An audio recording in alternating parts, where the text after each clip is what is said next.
coming and playing ball.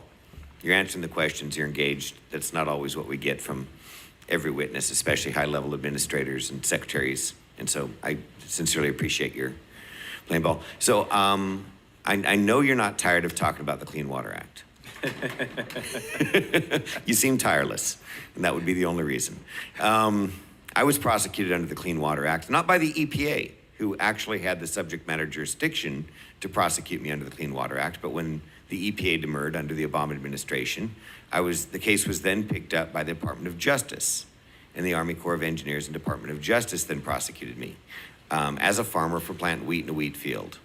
So I just want to go through some of the details of that and make sure that you've done a fairly complete job explaining your prior converted cropland definitions, your field hearings, your engagement with industry and agriculture to make sure that you know what a wetland is and what the rules are. And had any of those been applied appropriately, I would not have been prosecuted. And we had prior converted cropland that met all of the definitions I read in your testimony. And I believe that's why the EPA didn't prosecute me. So I'm asking you specifically, will you engage with the Department of Justice, the Army Corps of Engineers, and other agencies who may think industriously how to prosecute farmers for growing wheat in wheat fields or practicing normal farming practices on other previously converted farmlands to stay out of your subject matter jurisdiction? Well, thank you for that question, and I've already been consulting with DOJ, Army Corps, and USDA, and I think this is an unprecedented level of coordination. At least that's what Secretary Vilsack and others tell me, because I think we need to have a better understanding of what's happening across our agencies to be sure we're interpreting these rules in the exact same way. There was one of your colleagues that mentioned there might be some discrepancies in interpretations as well.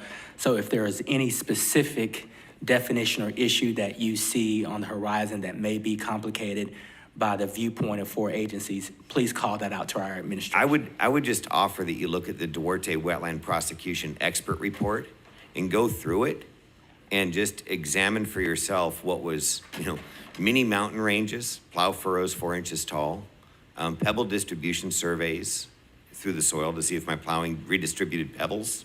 And you'll probably have a good laugh, but then please realize that these prosecutions aren't just civil prosecutions. These are criminal prosecutions. I was threatened every step of the way with criminal penalties for planting wheat in a wheat field. When you go to the level of criminalizing farming practices, your requirement to define what is a violation of the Clean Water Act and what is a criminal offense to the Clean Water Act is very, very important. And I would offer that the significant nexus test, some of the farmland definitions being used in your WOTUS rule are absolutely too vague to provide the basis for any kind of criminal prosecution. This is not filling a river. This is prey potholes. These are vernal pools. These are swales across farmland, literally low spots in grass fields that collect water after rainstorms. And many of those items that you just laid out fit into that category that we have codified as exemptions or exclusion in the language to be as clear as possible. But I will circle with my team. My understanding is this is something that Army Corps of Engineers pursued against. Army Corps and the Department of Justice Division of Environment and Water put a whole prosecution team. We had 10 experts on a 450-acre wheat field for 10 days, digging up the vernal pools 2 and 3 feet deep, where I'd tilled them for only 4 to 7 inches was their conclusion. So anyways, I'd offer you to look at that.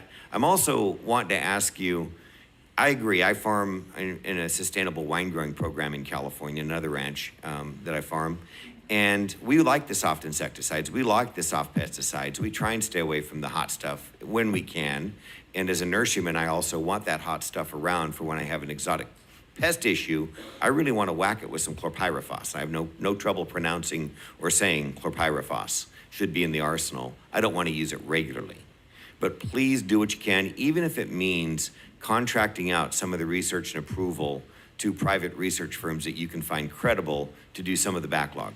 We can appropriate the EPA money and authorize it time and time again, but if the EPA wants to go hire more sustainability engineers or woke yoga instructors, we can't do anything about that. So if you have short resources, please get everybody back to work and then find out how we can use some privatization to get get some of these new ag tools through the regulatory process. And thank you very much. I yield back. Appreciate it.